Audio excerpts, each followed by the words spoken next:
Power to all the people. We back up in this thing. Hope y'all been taking care of yourself. Let's get straight to it. So I found this video on the internet.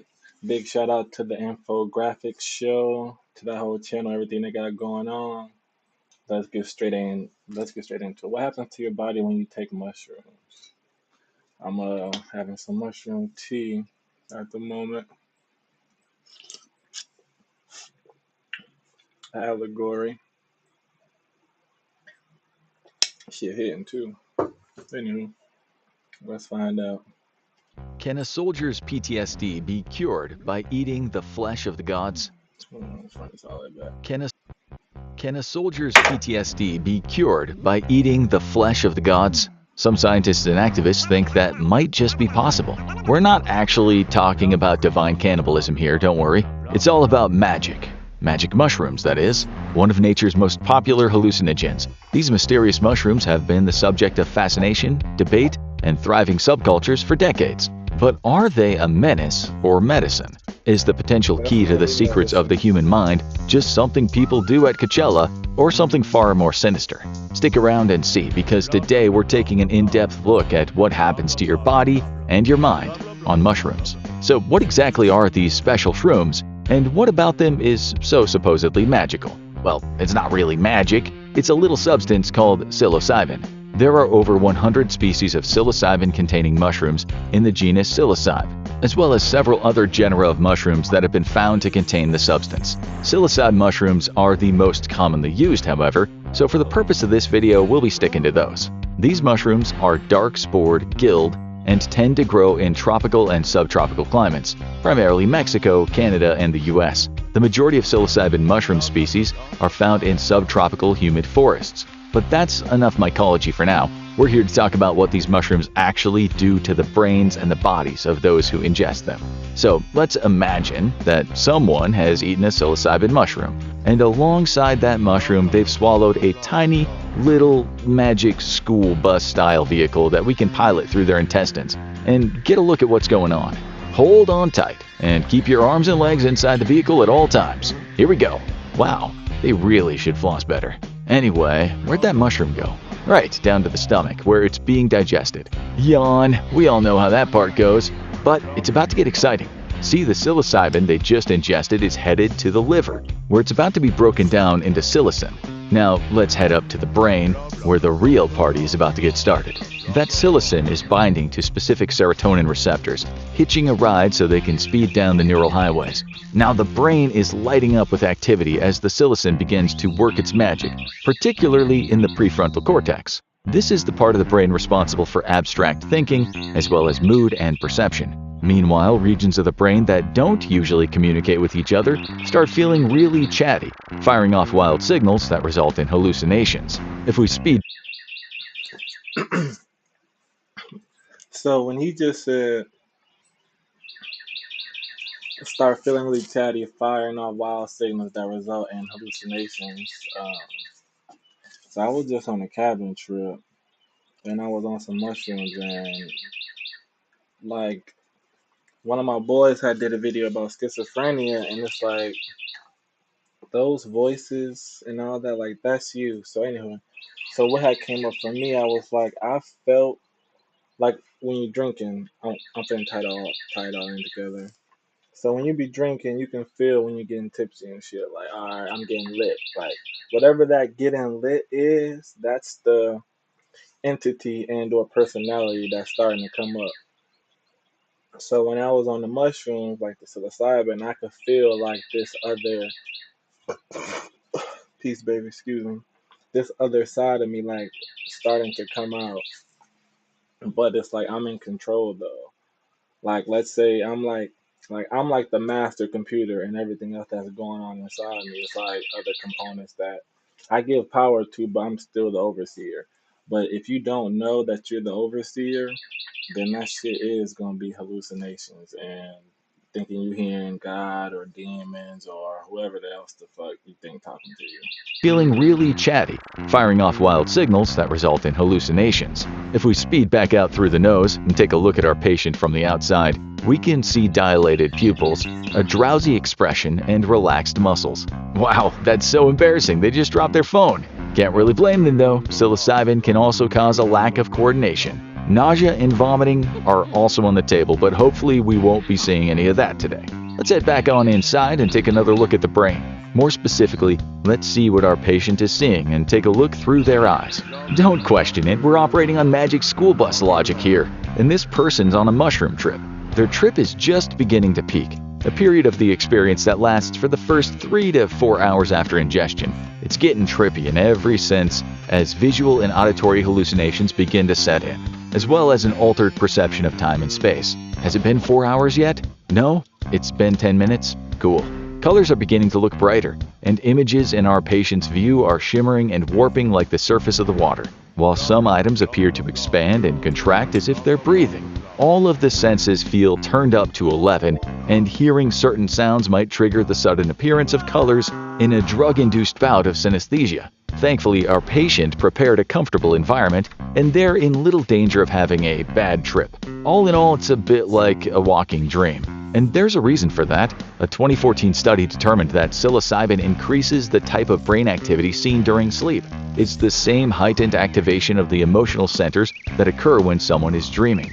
Well, let's leave our patient alone for now. Let's let them stare at that magic eye poster and listen to their classic rock. We aren't done learning about mushrooms just yet. Where exactly did these fun-time fungi come from? They're naturally occurring, sure, but when did humans discover their unusual psychoactive properties? Psilocybin-rich, so-called magic mushrooms, have a long storied and somewhat contentious history. Historians have traced the supposed use of these mushrooms as far back as the ancient Mayan and Aztec civilizations, pointing to statues and artistic representations of mushrooms found in Central American ruins as evidence. Additionally, there are records of Aztec people using a substance known as teonanacat, or flesh of the gods, which many of these same historians believe to be these same mushrooms. These mushrooms were used alongside other natural psychotropics, including peyote and morning glory seeds, to produce visions and induce a euphoric state in which one could potentially communicate with the gods. Spiritual practices involving these sacred mushrooms have been traced back 3,500 years in the areas from the Valley of Mexico to the rest of Central America, including Guatemala, Honduras, and El Salvador. The rituals were performed by the Huastec, Totonac, Mazatec, and the Mixtec people. Some examples of art depicting psychoactive mushrooms and plants include a sculpture of Xochipilli, the Aztec god of flowers, found on the volcano Popocatépetl, and the Tepantitla mural in Teotihuacan. The sculpture includes depictions of psilocybe as decorum native to the region, as well as tobacco, Hymia salicifolia, and the hallucinogenic ololiuqui. The mural, which dates back to 500 CE, depicts the Toltec rain god Tlaloc, along with men who appear to be priests holding hallucinogenic mushrooms where the god's raindrops fall. These same mushrooms are also believed to have played a role in the coronation ceremonies of various Aztec emperors, including Tizoc, Ahuitzotl, and Moctezuma II. In the 16th century, Spanish Catholic missionaries who came to the Americas, including Spanish vicar Diego Duran, wrote about these fungi-assisted religious ceremonies. He wrote, "Wild mushrooms are spoken of, and they were eaten raw." Spanish friar Bernardino de Sahagún, who traveled to Mexico during the 16th century, described these mushrooms as well and elaborated on their effects. The little mushrooms that grow in this land are named teonanacat. They grow beneath the hay in the fields and plains. They are round, and their stems are tall and round and slender.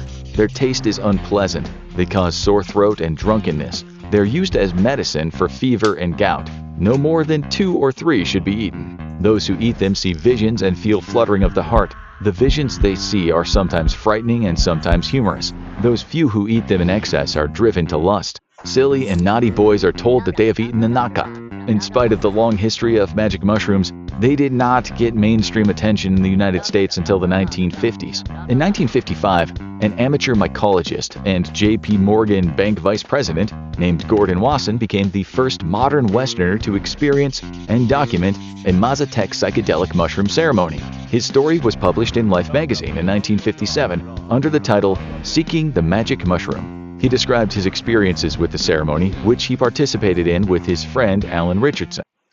Okay, I couldn't ignore it. So it's not ironic that the fact that this man is experimenting with mushrooms and he's also in the same circle with JP Morgan, billionaires, like you give them if you know you know type of energy. Like it's no accident that this man is surrounded by billionaires doing these mushrooms. By the way, Alan had promised his wife Mary before leaving for Mexico that he would never try these hallucinogenic mushrooms, but when faced with the opportunity, he chose to partake. He did experience a bit of regret, however, reportedly muttering to himself, "My God, what will Mary say?" just before eating his share. The mushrooms were provided by a mother-daughter pair of curanderos, or shamans, who gave each of the two Americans a cupful of 6 pairs. Wasson ate them and detailed what happened next. They tasted bad, acrid with a rancid odor that repeated itself. Alan and I were determined to resist any effects they might have, to observe better the events of the night, but our resolve soon melted before the onslaught of the mushrooms. And what did that onslaught look like? Visions that lasted deep into the night until around 4 in the morning. Wasson said, "They were in vivid color, always harmonious. They began with art motifs, angular, such as might decorate carpets or textiles or wallpaper, or the drawing board of an architect. Then they evolved into palaces with courts, arcades, gardens, resplendent places all laid over with semi-precious stones. Then I saw a mythological beast drawing a regal chariot. Later it was as though the walls of our house had dissolved, and my spirit had flown forth, and I was suspended in mid-air, viewing landscapes of mountains, with camel caravans advancing slowly across the slopes, the mountains rising tier above tier to the very heavens." All in all, he witnessed 9 mushroom ceremonies. He also sampled the mushrooms outside of the ceremonial context, trying them with his wife and their 18-year-old daughter, Masha. And he wasn't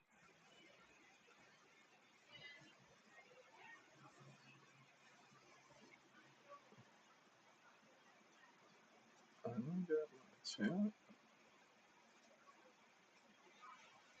Okay. done with them yet either. He gathered some of the mushrooms in Mexico and brought them back with him to New York, where he ate the dried specimens in his bedroom. He discovered that, if anything, they had gained in their hallucinogenic potency. One of those mushrooms, a sample of Psilocybe mexicana, would serve as a primary specimen in the research of a scientist named Albert Hofmann, who would later be known as the father of LSD. A colleague of Wasson, Roger Heim, reached out to Hoffman and encouraged him to isolate and extract the psilocybin and psilocin from those mushrooms. This research was successfully completed in 1958, and by 1962, Hoffman and Franz Troxler had patented psilocybin synthesis. That Life magazine article of Wasson's attracted the attention of another famous name in the world of psychotropic drugs, Timothy Leary. After reading the article, he became interested in the mushrooms, and in 1960 began experimenting with them at Harvard University as part of the Harvard Psilocybin Project. The founding board of this project included Leary, as well as Frank Barron, Ralph Metzner, and Aldous Huxley. If that name sounds familiar, he was also the author of Brave New World. These experiments included the Concord Prison Experiment, which involved dosing inmates with psilocybin in an attempt to prevent them from re-offending in the future, and the Marsh Chapel Experiment, also known as the Good Friday Experiment. In the Marsh Chapel Experiment, a Harvard Divinity School graduate student working under Leary's supervision administered psilocybin to Boston area graduate divinity students. This was intended to test the potential for drug-induced religious states similar to those achieved in the traditional mushroom ceremonies, but with a much more explicitly Christian bent. The program ended in March 1962 when other professors at the Harvard Center for Research in Personality began to bring up concerns about the safety and academic merit of these experiments. But the new widespread fascination with these magic mushrooms was not going anywhere. But as the mushrooms and other psychedelics became more popular, the United States federal government began to crack down on them. In 1968, the possession of psychedelics was criminalized under the Staggers-Dodd Bill. In 1971, then-President Richard Nixon declared the war on drugs and passed the Controlled Substances Act, which classified psilocybin as a Schedule I drug. The United Kingdom passed similar legislation around that same time. However, their newfound criminalization didn't stop mushroom enthusiasts from cultivating these mind-bending fungi at home. In the mid-1970s, psilocybin enthusiasts began to do just that, as the possession of spores and mushrooms themselves, rather than the isolated psilocybin and psilocin, remained legal in most states. Some enterprising amateur mycologists like Dennis McKenna, a hobbyist who would publish Psilocybin, Magic Mushroom Grower's Guide in 1976, after successfully growing some of the mushrooms in a mason jar at home. The ideal species for home growers was Psilocybe cubensis, and mason jars were the perfect place to grow them. This subculture of home mushroom growing quickly expanded to an underground network of advice and mail-order spore samples. In the 1990s, the art of magic mushroom cultivation was still being refined and redefined by enthusiasts. One man, a jazz musician named Robert McPherson, would fill a mason jar with grain, seal the jar's lid with tape, punch holes in the lid, and inject syringes filled with a liquid solution of spores into the jar. He adjusted this method, working to protect the sample inside the jar from contamination. After some finagling, he found that it worked. He didn't just stop there, but began selling these syringes of liquid spores by mail, along with instructions on the technique he had developed. In 1991, he began advertising this technique and service in the ads purchased in the back of High Times magazine. While McPherson was growing mushrooms, something else was growing: the early stages of the World Wide Web. The internet allowed a broader audience to discover McPherson and home mushroom cultivation as a whole. Just like the fruiting bodies they were growing at home, the community rapidly began to expand. In 1997, a teenager founded shroomery.net, an online forum dedicated to information on psychedelics, including the cultivation of psilocybin mushrooms. Other forums soon followed, such as mycotopia.net, and the community growth continued to snowball. The practices have evolved over the years as the internet and its users have grown and changed, but many of these forums are still active today. In recent years, there's been a movement to decriminalize psilocybin and psychedelic mushrooms, which has begun to see some success in the United States. In 2019, Denver, Colorado decriminalized the substance, followed by Oakland and Santa Cruz, California, in June 2019 and January 2020. In 2020, a ballot measure passed in Oregon that made it the first state to decriminalize psilocybin and legalize its supervised use. In June 2023, So, funny thing about Oregon, about Oregon and Washington. I had just found this out recently, and Washington or is it Oregon? One of the two is known as like the party city of America or some shit. Like they be getting dumb high and all that shit. So to see that they legalized that shit is funny.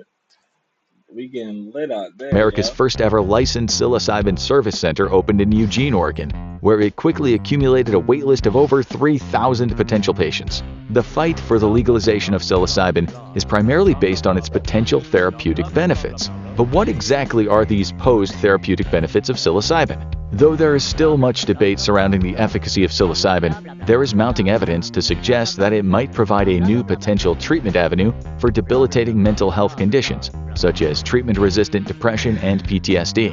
In 2022, a study was published in the New England Journal of Medicine, carried out by the London-based Compass Pathways, that suggested as much. CNBC reported on the subject. In the study, 233 patients who had previously tried at least 2 antidepressants with little success were given a dose of psilocybin. After taking the drug, they experienced a walking dreamlike state. They were then permitted to leave the clinic once they felt like themselves again. A 25 milligram dose of psilocybin along with therapy was shown to reduce depression levels after 3 weeks. In a King's College press release, senior clinical lecturer and consultant psychiatrist James Rucker spoke on the study, saying, "Our task is now to investigate psilocybin for treatment-resistant depression in larger trials with more participants, comparing it both to placebo and established treatments." Flaws in the research study were pointed out by other experts, however, such as Ravi Saad at the University College London Institute of Mental Health, who noted that there were not an equal number of severely depressed subjects in each dosage group of the experiment. This was not the only study of its kind, though. Clinical trials of psilocybin administered in 1 or 2 doses in a therapeutic setting have also shown a positive effect on treatment-resistant depression, leading the U.S. Food and Drug Administration to designate psilocybin treatment as a breakthrough therapy, which will allow additional research into the drug to be supported by the FDA. Compass Pathways described this as a significant milestone for psilocybin therapy and psilocybin research. According to CNN, neurologist Richard Isaacson of the Alzheimer Prevention Clinic in the Center for Make sure y'all like, comment, subscribe too, man. You know what I mean? Each one teach one. Gotta get this thing moving and grooving. You feel me? Brain Health at Florida Atlantic University agreed with the potential therapeutic applications of the drug.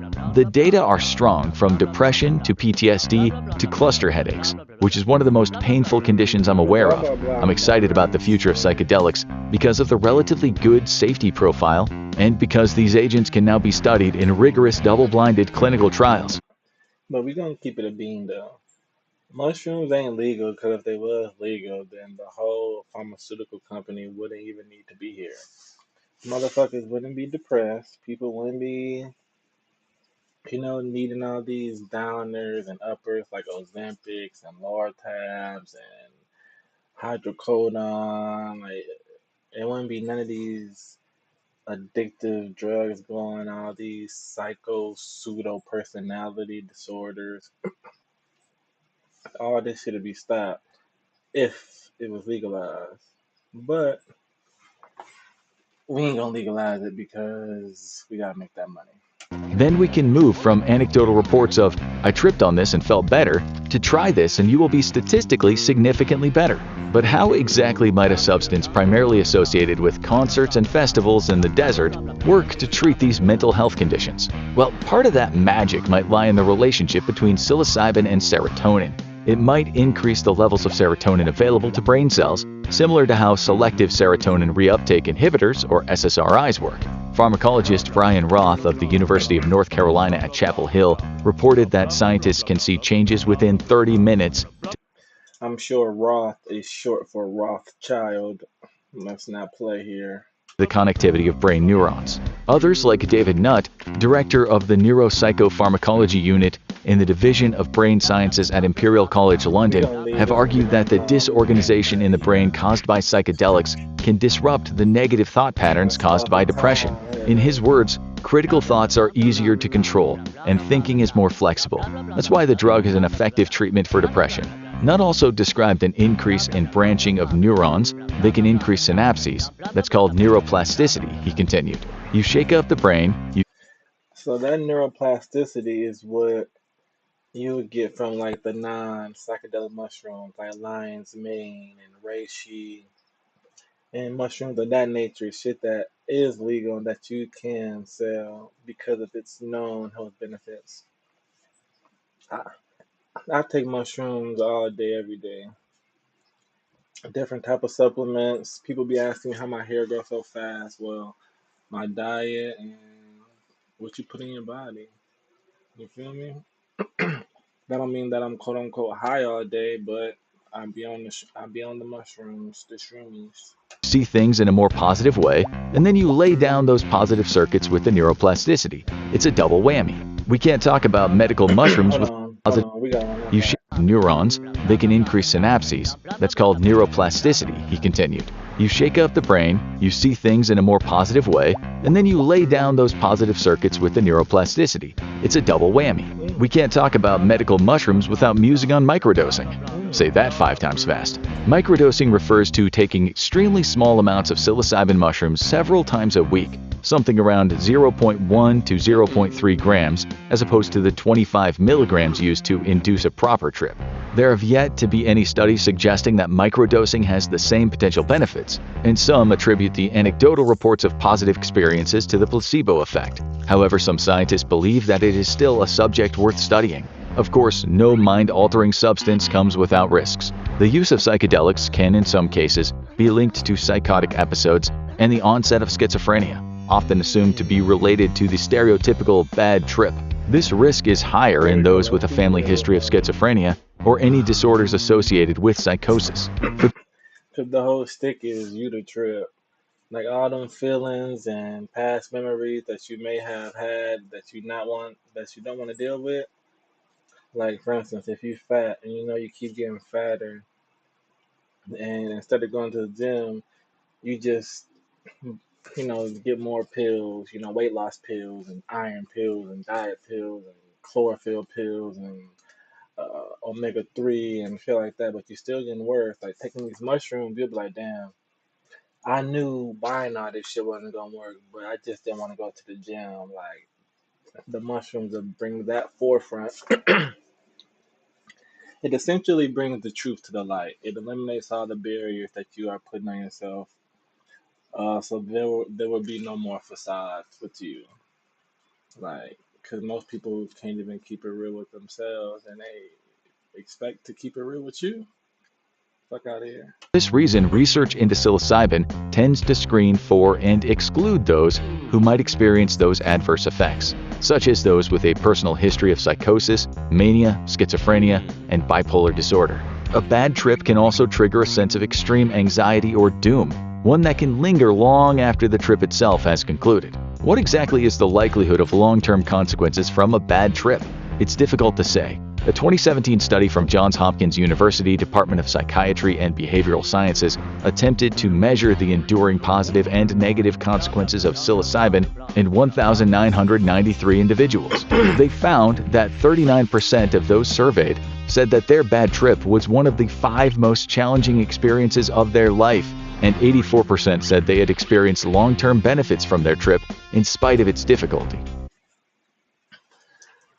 I wasn't a part of that study, but I did record my first trip, and I can honestly say that shit was tough as fuck. I was crying for 30, 35 minutes uncontrollably. And every time I tried to like push that shit to the side, like, oh, it'll get better, shit got worse. Oh my god, shit was fucking crazy. Like, the only way through it is the only way out is to go through it. You have to deal with it. There's no running. And once I, figure that out through trial and error, um, the quote unquote bad trip was over, and then all of the super happy, jittery, joyous feelings rained down from my brain to the rest of the earth. And yeah, we was fruitful. All in all, the jury is still out on the future of magic mushrooms as medicine. They may work for some and they might be harmful for others, and another group might just like indulging in them every once in a while to better appreciate the musical stylings of fish. Only time and more research will tell what else will become of them in terms of legality or therapeutic applications. Now check out what happens to your body when smoking weed, or watch this instead. But yeah, y'all, that was that video. What happens to your body on mushrooms? Appreciate y'all for joining your boy. These mushrooms, they've been kicked in actually. Um, I wanted to make this on the mushrooms so that this video could be an allegory. Peace and power to the people.